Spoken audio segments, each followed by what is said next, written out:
Hi everybody, very welcome to Mentour and yet another video podcast. I hope you're all doing absolutely fantastic out there. So today on the podcast we'll be talking about prolonged loss of communication, PLOC, and the misuse of the emergency frequency 121.5.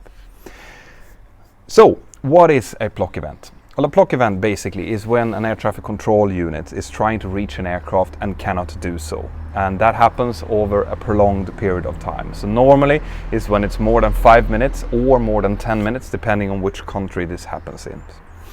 And what's the reason for prolonged loss of communication then? Well, there can be many different reasons for it. Most of the time it is human factor related, so it's some kind of human error. In most cases I would say that it's probably the pilots who are either not listening into the frequency and not missing their call sign being called for, or it might be that the pilot has taken the call from a different aircraft with a similar call sign and switched over frequency without actually being supposed to do so. It might also be the air traffic control who is giving the wrong frequency to the aircraft, and then they go out of radio coverage from that station. Or it might be hardware related. It might be the radio boxes who are not working and we're not really paying attention and we're missing that fact.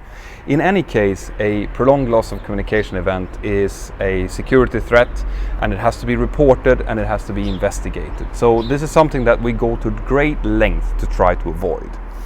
From a pilot perspective, we have different SOPs, standard operating procedures, to try to keep PLOC events from happening. One example is that we're always monitoring and marking out the FIR boundaries. FIR boundaries are boundaries between different air traffic control units, and when we pass one of these boundaries, which normally is associated with a waypoint, then air traffic control should come in and give us a radio change.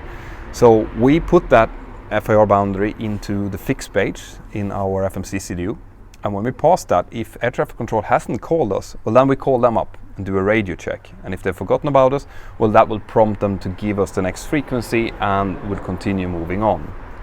Other SOPs include things like when a radio frequency change has been given, then one of the pilots are putting the new frequency in. The other pilot is monitoring that frequency, verifying that it's the same frequency that they heard or him or her heard, and then switching over. So it's a two-pilot effort to switch over the frequency.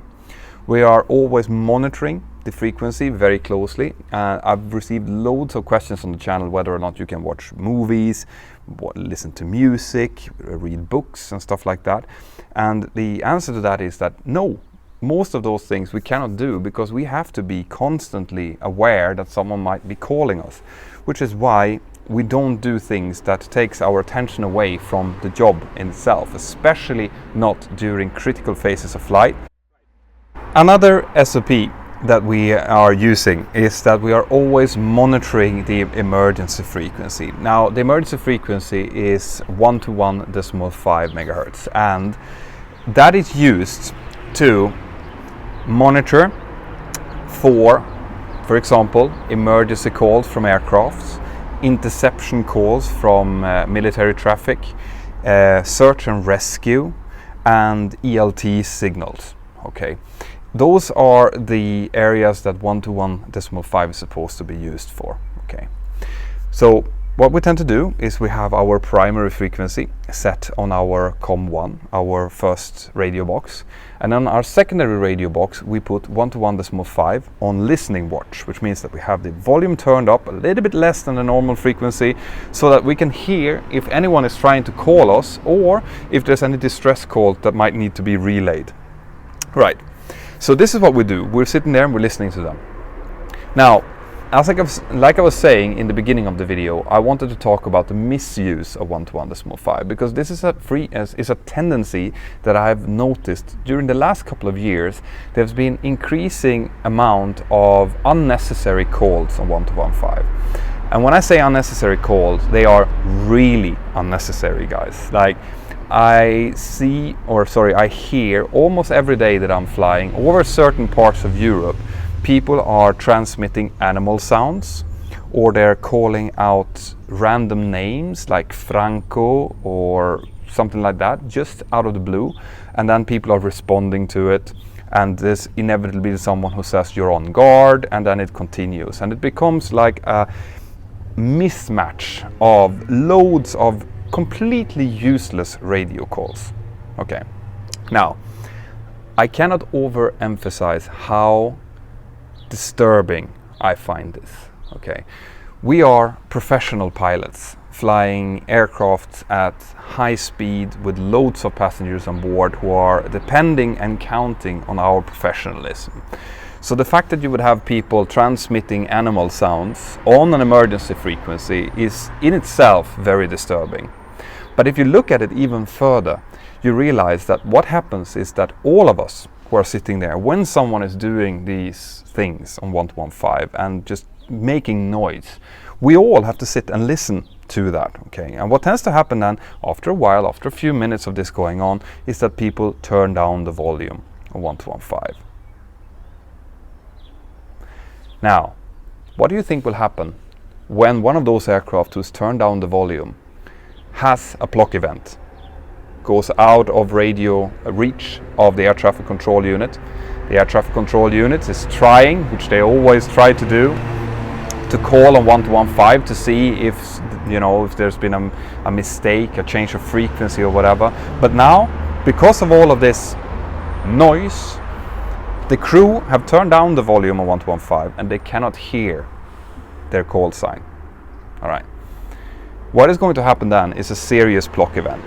And those people who have been screwing around on 1215 has inadvertently taken away one of the security barriers that has been put in place to avoid this from happening. So they might cause an incident like the one that you saw the other week on YouTube, that aircraft being intercepted by jet fighters. That might be something that could be been avoided if those guys had been listening to 1215, because air traffic control and later on even air defense, like the military units, would have called them on 1215, and if they would have listened, they could have stopped that from happening.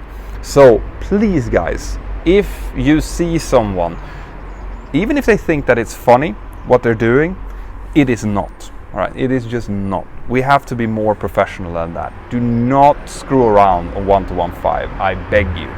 Okay, guys, I hope that has answered some of the questions you might have had around prolonged loss of communication. So, as you can see on that video that I'm actually going to link to here, one of the things that might happen if you have a prolonged loss of communication is that air traffic control will deem it as a threat, as a potential threat, and they will alert the military frequency, and the military will dispatch 2 jet fighters to go up and make sure that they can get visual contact with the flight crew and potentially divert them somewhere. But most of the cases, they just go up there, wave a little bit, the pilot sees that, they switch on 1215, they turn up the volume, and then they get in contact and it's resolved. But it is something that us, the pilots, try to avoid, the airlines definitely try to avoid, and the air traffic control unit does everything in their power to avoid, because it is unnecessary, it's potentially dangerous, and it is something that can, with a little bit of effort from all of us, in most cases be avoided. That's it, guys. As always, if you have more questions, post them below, send them in. If you have my app, Mentour Aviation, it's out on Android, very soon on iOS. You can go in and you can chat about this video on there with other people who are interested in aviation. I'm trying to make this a forum for all of you, so that you have somewhere where positive and constructive spirit, you can talk to other people. But until next time, I hope you're all doing absolutely fantastic, and I'll see you next time. Bye bye.